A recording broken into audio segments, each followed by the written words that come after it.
الله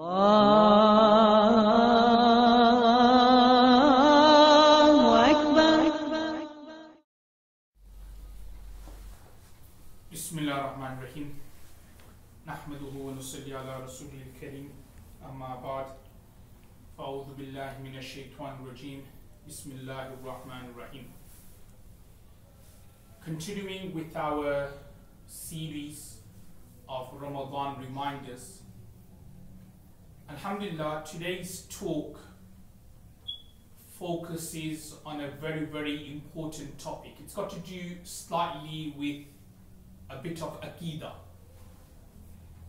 And the topic which I want to discuss in today's lesson is regarding coincidences or luck or things happening by chance. Now, first and foremost, let me clarify the Aqidah. The Aqidah, firstly, of the Ahl Sunnah wal Jama'ah is that there is no such thing as luck in Islam. There's no such thing as chances in Islam or coincidences in Islam, or it just happened. Our Aqidah, our belief is that Allah subhanahu wa ta'ala, not only is He the creator of this world, but Allah subhanahu wa ta'ala, He is also the creator of our actions. So He's also the creator of everything, the good and the bad. But He's given us the free will whether to take this good thing, this good option, or whether to take this bad option. But the key thing is that coincidences, chances, luck, these things, these are not the teachings of Islam. There's no such thing like that in the Sharia. Now I want to take this opportunity. I think I have explained it before, but alhamdulillah, as everyone is here from the madrasa, I want to take this opportunity to basically talk about some stories of some students coming to this madrasa and how they came about joining this particular madrasa. So I want to mention some stories with regards to that. Now there's a story, I think I said it to perhaps some of our over 16 morning students, of some of our online students, how they joined. And the classic example they'll say is that, yes, I was Googling and then we came across Darul Ilm and we logged on, we clicked on, we read, and then we signed the application form, we filled everything in, and next thing you know, we're in madrasa, we're in year 2, year 1, year 3, whatever year they are in now. And the story they'll tell you, it seems as though it was all a coincidence. That was like, doing a Google search, Darul Ilm's name came up, they went on to Darul Ilm, contacted whoever they needed to contact, and they paid the fees and they came to Darul Ilm, and now they're in year 1, year 2, year 3. So it all seems a coincidence. Even some of our brothers and sisters, subhanAllah, who joined our Alima class, again, it's all like a coincidence. They'll say, oh yeah, like I was, walking by a shop and I just saw your leaflet. Just like here at this mosque and I saw your leaflet. So they'll give all the coincidental kind of stories. Yes, we were in such a mosque that we never go there for prayers, but that particular Maghrib or that particular Isha, I happened to go there and I saw your leaflet and I want to do the Alim class. Now from the stories they give, it all seems a coincidence. Oh yeah, like this all by chance they came to Darul Ilm, or by chance they came to madrasa. But when you look at it, and I said this to our morning students before as well, that we should sometimes think and ponder that it couldn't be by chance. Why is it that when you did a Google search, and there's so many millions of organizations all over the world, why did Darul Ilm's name come up? You know, even when it comes to online classes, there's other organizations who do online classes. Why is it that Darul Ilm's name come up? Or like, for example, you know, you were walking on the high street and you came across Darul Ilm's poster, but why Darul? Why couldn't it be some other posters? Why exactly Allah guided you to that particular poster? I'm sure, look, we go to shops, you know, we go to chip shop, we go to, you know, like mitai shops, you know, we go to Asda, we go to so many other supermarkets, there's so many posters there. But why is it that it's only a particular poster, Darul Ilm poster, or a poster which talks about Alim class or Alimiya class? Why is it that our attention goes to that? You know, there's so many posters there about, you know, Hajj packages, Umrah packages, you know, this and that, but why is it that our attention goes to that? It can't just be a chance. You know, why is it that we never visited that particular mosque, but by chance we happened to go there? Allah must have made that happen. And what I want to say is that, especially to our students here, that you come to madrasa, or you're in this path, whether you're in Darul Ilm or any other madrasas, but you're in this path because Allah has chosen you. Even for us teachers as well, you know, there could have been, I'm sure, if we ask the teachers, there could have been so many other opportunities which we could have gone to. You know, like I've done a law degree as well, so if Allah had willed, you know, I could have been a solicitor, I could have been a lawyer, I could have been wearing a suit and a tie and so on. You know, if Allah could have chosen that path for me. And as I'm sure, like many other teachers here, you know, they could have gone to another path. They could have done a degree and they could have been that, they could have been that. But why is it that Allah subhanahu wa ta'ala has chosen this particular path for us teachers? So the reason why is because Allah subhanahu wa ta'ala has chosen us. Like, it's not a chance we hear, it's not an accident we hear, even like, you know, Big Bang theories, there's no such thing like that. You know, we are here because of a purpose. But likewise, we are here at a madrasa for a reason and for a purpose. The same way, there's a reason why we have been created. وَمَا خَلَقْتُ الْجِنَّ وَالْإِنسَ إِلَّا لِيَعْبُدُونَ, so that we can worship Allah subhanahu wa ta'ala. Likewise, there is a purpose why we have been created, why we have come to madrasa. And that purpose or that reason why we have been chosen is to kind of learn about His deen and then to convey this message to somebody else. And what I want to say is that مَن يُرِدِ اللَّهُ بِهِ خَيْرًا يُفَقِّهُ فِي الدِّينِ, as mentioned in the hadith. That if Allah subhanahu wa ta'ala wants good for someone, He chooses that person to convey His message and His deen. So now every single one of us who are sitting here today, whether we are studying here at Darul Ilm or whether we are at another madrasa, it doesn't matter. Allah subhanahu wa ta'ala has chosen us specifically for this work. Allah subhanahu wa ta'ala has chosen us to convey His message and to convey His deen.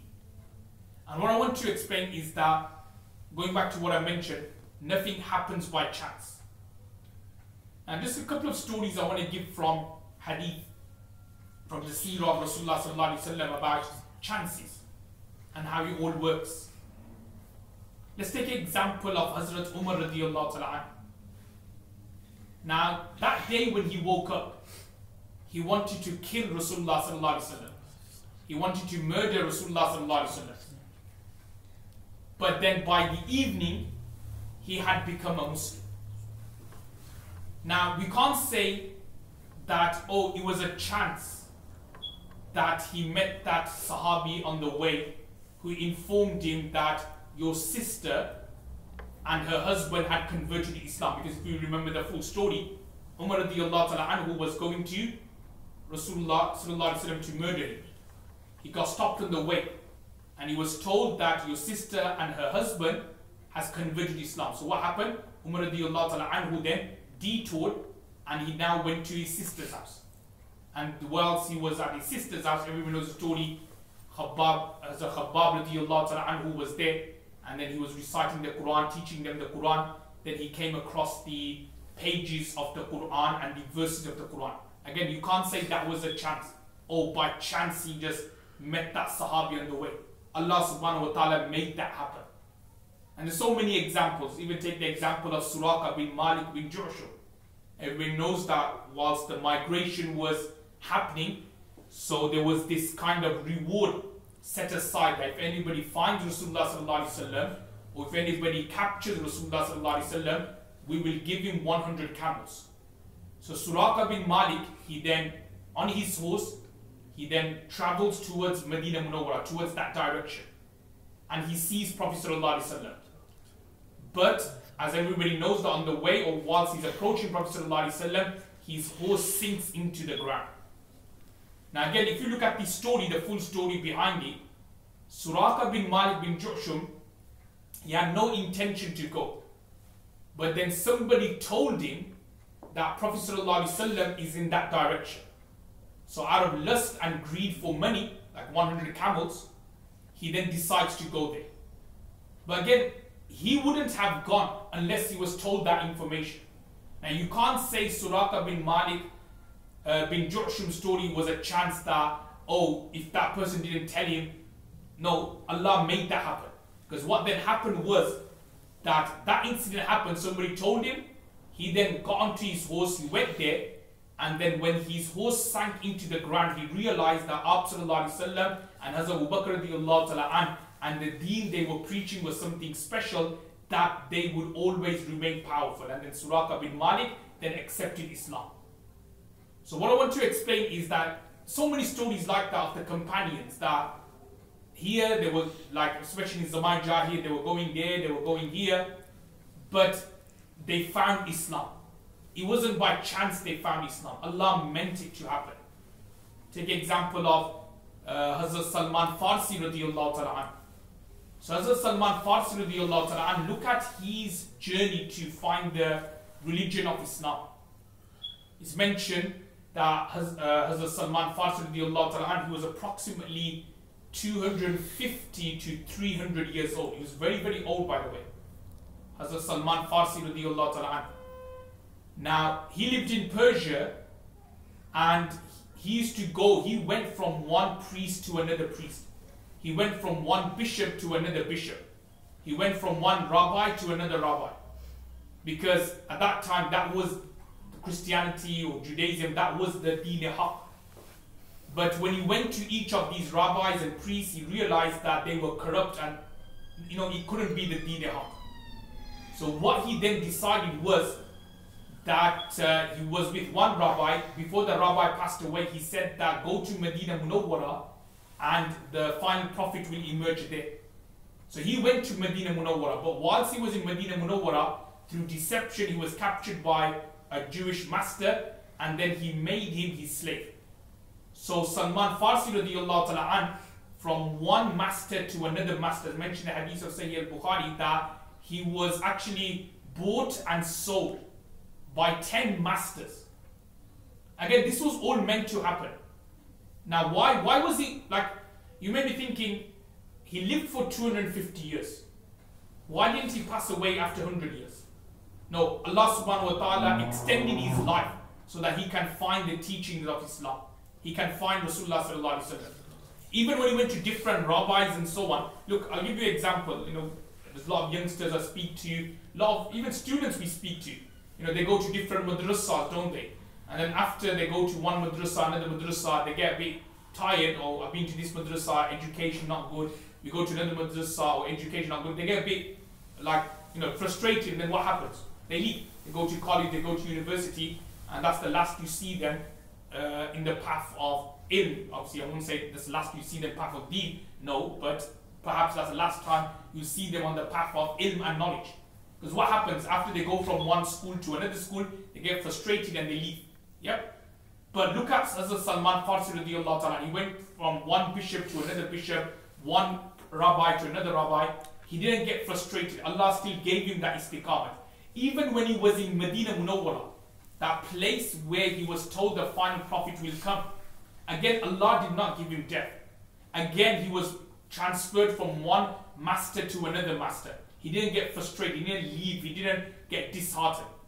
Until when the moment came when Rasulullah migrated to Medina Munawwara and he saw Rasulullah, he converted to Islam. And you can't say all of Hazrat Salman Farsi anhu's story was a chance, that he went from one master to another master, from one rabbi to another rabbi, one bishop to another bishop. No, it was all meant to happen. And this is what I want to explain, everyone, that nothing in this life happens because of chance. Yet there's no coincidences in life. You know, we come into madrasa, we come into the path of ilm and knowledge. It is meant to happen. It is not because of it was coincidence. It's not because of a chance. Okay, fair enough. You may be thinking to yourself that the way it happened, yeah, that may be a chance. You know, you come across the madrasa leaflet and you join. Yeah, that may be. But Allah subhanahu wa ta'ala put that opportunity and that thing there so that you're able to basically come and join. And what I want to say to all the teachers, to all the students, is that be steadfast, inshallah. We live in a time where holding on to our iman is very, very difficult. Rasulullah sallallahu alaihi wasallam has said that before the end of time, holding on to your iman, kal qabid al jamara, will be like holding on to hot coal. So the same way it's difficult to hold on to hot coal, that if you hold on to it, it'll burn. So likewise, that's how our iman is. So we live in a time of difficulty, and obviously this is one of the reasons, alhamdulillah, you know, we have this school, we have this madrasa, where, you know, it's there for the students, it's there for our students, even for our teachers as well, so that they preserve the iman, number one. Number two, they remain steadfast in the iman. And also, as I said, that unlike, say, for example, other institutions like school and these things, one thing you'll realize about this madrasa is that, alhamdulillah, we as teachers, we actually cherish, and it's actually, it's like a great achievement we as ustads have when we see our students achieving something. You know, alhamdulillah, even like today, mashallah, where some of our girls, they completed Sahih al-Bukhari and Sunan al-Tirmidhi. So every single one of us should also cherish that moment as well. Even though they've done the work, but alhamdulillah, we should all enjoy that particular moment. So this is what the madrasa is about, that as teachers, as students, alhamdulillah, we all look up to everyone's, whatever good deeds they do, whatever good things they do, whatever they achieve, we kind of look up to that. We cherish that particular moment. Alhamdulillah, and this is what Rasulullah sallallahu alaihi wasallam was, that whenever the companions achieved something, he would actually, you know, do something for them. It's what we call iqta. Iqta means recognition. It's a very famous hadith of Tirmidhi that regarding Zubair bin Awwam radiyallahu ta'ala an. So whenever he did something, so Rasulullah sallallahu alaihi wasallam gave him a plot of land. Whenever he came to battles and so on, so for their achievements of achieving victory, the Sahabas would receive booty, and they would receive malafay, and they would receive so many other kind of bonuses. But what I want to explain is that it's for the recognition. So this is what I want to explain is that, alhamdulillah, you know, this madrasa is unique in that way that we care for our students, we cherish our students, that alhamdulillah, when our students do something well, you know, we actually look forward to that. We actually, you know, we keep that zeal there. You know, we try to encourage them and we try to help them. And just one or two more points to mention very quickly. One advice I'll give to students is that, alhamdulillah, there are certain qualities in life which, forget about madrasa for a second, but there are certain qualities which, let me remind all of you, such as, you know, loyalty, you know, good manners, good akhlaq. Believe me, these qualities are such that they always will give a person tawfiq to do something good in life. Okay, let me just make that clear. Now I'm just going to give a couple of examples. There's a hadith Rasulullah sallallahu alaihi wasallam has said. The hadith which Rasulullah sallallahu alaihi wasallam, somebody asked Rasulullah sallallahu alaihi wasallam that who is the best of people? Rasulullah sallallahu alaihi wasallam said that the best of those who were in Zaman Jahiliyat, during the days of ignorance, is also the best in Islam. But the condition is that you have understanding of deen. What I want to explain everyone is that there are certain qualities, yeah, which the people of Zaman Jahiliyat had. And it is because of these qualities it made them convert to Islam. If you read all the biographies of Sayyidina Abu Bakr radiallahu ta'ala anhu, you will find Sayyidina Abu Bakr radiallahu anhu from the very young age, he disliked and detested idol worshipping, drinking alcohol, gambling, these things. And it's because of these qualities that later on in life, Allah gave him tawfiq to convert to Islam. Even Sayyidina Uthman radiallahu ta'ala anhu was the same as well.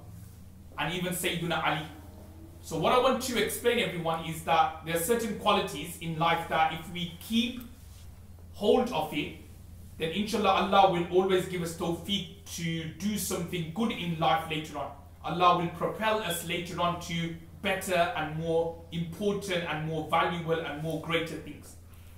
There's actually a story once Maulana Abdul Rahim Sahib mentioned in one of his talks and lectures about a priest. And he mentioned that this priest, he actually converted to Islam.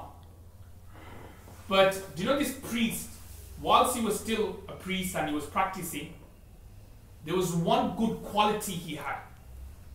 And what was that good quality everyone he had? Was that he always guarded his eyesight. He's always lowered his gaze. So even they would be like mass in church on Sundays and these things, he would actually, whenever a woman would come in front of him, he never looked at her directly in her eyes. He would actually lower his gaze. And subhanAllah, it's little things like that, because this is a good teaching of Islam as well. كُلِّ الْمُؤْمِنِينَ يَغُضُّوا مِنْ أَبْصَارِهِمْ, that tell the believing men to lower their gazes. So because of these good qualities, that what happened, Allah gave him tawfiq later to convert to Islam. So, and there's so many examples like that, that people who are generous, kind-hearted, Allah gives you tawfiq afterwards, either to convert to Islam, but let's not look at it from that perspective. Let's look at it from our perspective, students here in the madrasa, that even, these qualities we have, a set of loyalty, of being kind to our fellow students, respecting, other, these things, mu'ashara, these things, hosting the guests, adabul duyuf, adabul mu'ashara, these things. So you keep these qualities in mind. So even after you graduate and you leave from us, you have these qualities, Allah subhanahu wa ta'ala will open doors for you for other things. Patience, there's so many things I could talk about, forbearance, tawadu, humbleness, so many things. But you need to keep these qualities in mind. And this is one of the key things about the madrasa, is that we do work on our students' tarbiyah. Having that other respect, not just for ustads, for guests, for their classmates, for kitabs, everybody around, elders, neighbors, everyone, people who are in your community. As long as you keep these qualities, inshallah, you will see that in your studies you will do well. And not only that, you will see that later on in your life you will also excel as well. Because what does Rasulullah sallallahu alaihi wasallam say? Man naffasa kurbatan fi dunya, that whosoever removes a difficulty of someone in this world, Allah subhanahu wa ta'ala will remove a difficulty of his in the hereafter. So even like helping people out when people are in need, in difficulty, even like as a teacher, you helping out your students, all that inshallah is a good thing. These are good qualities. These are good traits. These are good characteristics. This is what we want our students in the madrasa. Yeah, education needs to be there. That needs to be number one priority. But also at the same time, we want to build you up with having good manners, good characteristics, good akhlaq, good adab, good mu'ashara, these things.